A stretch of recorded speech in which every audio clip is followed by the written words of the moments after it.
Assalamualaikum warahmatullahi wabarakatuh. Hai teman-teman, apa kabar semuanya?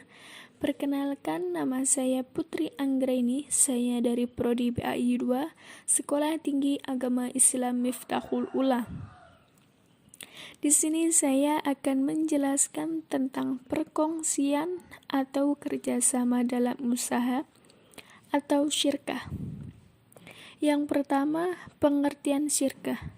Syirkah menurut bahasa berarti al-ihtilaq, yang artinya campur atau percampuran. Maksud percampuran di sini adalah seseorang mencampurkan hartanya dengan harta orang lain sehingga tidak mungkin untuk dibedakan. Menurut definisi syariah, syirkah adalah transaksi antara dua orang atau lebih yang bersepakat untuk melakukan suatu usaha finansial dengan tujuan mencari keuntungan. Menurut istilah yang dimaksud dengan syirkah, para fuqaha berbeda pendapat. Abdurrahman Al-Jaziri dalam Suhendi merangkum pendapat-pendapat tersebut, antara lain, menurut Sayyid Sabiq, syirkah ialah akad antara dua orang berserikat pada pokok harta atau modal dan keuntungan.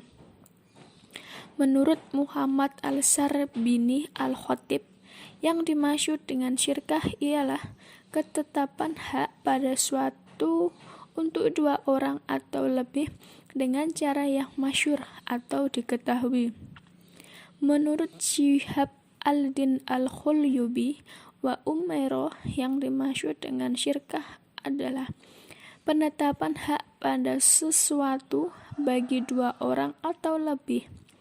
Imam Taqiyuddin Abi Bakar Ibnu Muhammad Al-Husaini pula mengatakan bahwa syirkah ibarat penetapan suatu hak pada sesuatu yang satu untuk dua orang lebih dengan cara yang diketahui.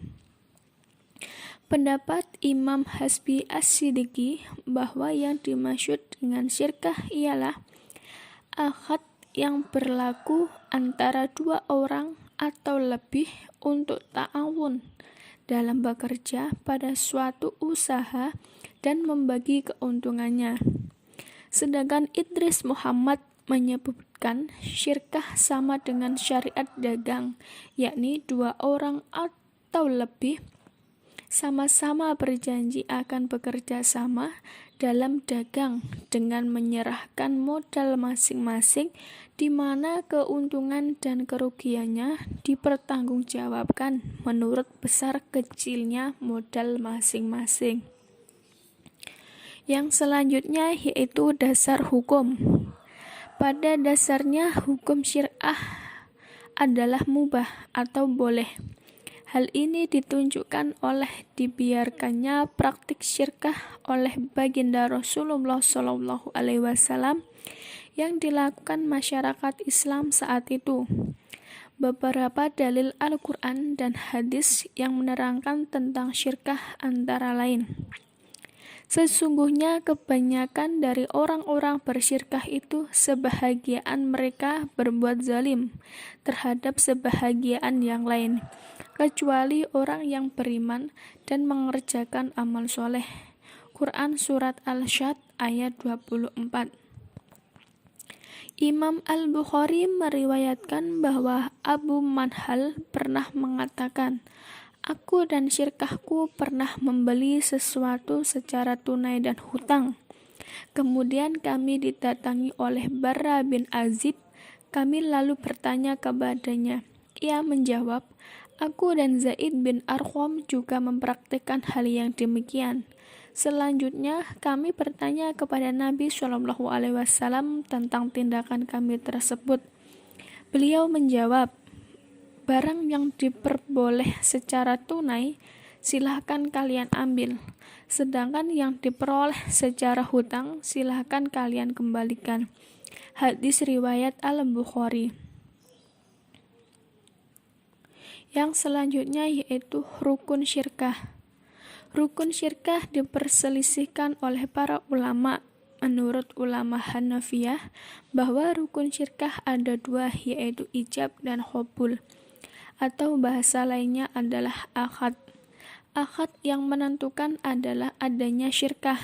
Syarat-syarat berhubungan dengan syirkah menurut Hanafiyah dibagi menjadi 4 bagian. Yang pertama, sesuatu yang bertalian dengan semua bentuk syirkah, baik dengan harta maupun dengan yang lainnya. Dalam hal ini terdapat 2 syariat, yaitu yang A, yang berkenaan dengan benda yang diakadkan adalah harus dapat diterima sebagai perwakilan. Yang B, yang berkenaan dengan keuntungan, yaitu pembagian keuntungan harus jelas dan dapat diketahui dua pihak, misalnya setengah, sepertiga, dan yang lainnya. Yang kedua adalah sesuatu yang bertalian dengan syirkah mal atau harta. Dalam hal ini terdapat 2 perkara yang harus dipenuhi. Yang A, bahwa modal yang dijadikan objek akad syirkah adalah dari alat pembayaran nuqud, berarti rizal dan rupiah. Yang B, yang dijadikan modal atau harta pokok ada ketika akad syirkah dilakukan baik jumlahnya sama maupun berbeda. Yang ketiga yaitu sesuatu yang bertalian dengan syirkah muwaddah, bahwa dalam muwaddahah disyaratkan yang A, modal pokok harta dalam syirkah muwaddah harus sama. Yang B, bagi yang bersyirkah ahli untuk hafalah. Yang C, bagi yang dijadikan objek akad disyaratkan syirkah umum, yakni syarat-syarat syirkah muwaddah. Menurut ulama mazhab Malikiyah, syarat-syarat bertalian yang pertalian dengan orang melakukan akad ialah merdeka, baligh, dan pintar. Syafi'iyah berpendapat bahwa syirkah yang sah hukumnya hanyalah syirkah inan, dengan syirkah yang lainnya batal. Dijelaskan pula oleh Abdul Ar-Rahman Al-Jaziri bahwa rukun syirkah adalah 2 orang yang berserikat, subjek dan objek akad syirkah, baik harta maupun kerja. Syarat-syarat syirkah dijelaskan oleh Idris Ahmad berikut ini. Yang A, mengeluarkan kata-kata yang menunjukkan izin masing-masing anggota serikat kepada pihak yang akan mengendalikan harta itu. Yang B, anggota serikat itu saling mempercayai sebab masing-masing mereka adalah wakil yang lainnya. Yang C, mencampurkan harta sehingga tidak dapat dibedakan hak masing-masing baik berupa mata uang maupun bentuk yang lainnya. Macam dan jenis syirkah. Syirkah secara garis besar berarti atas 2 jenis, yaitu syirkah hak milik dan syirkah transaksi.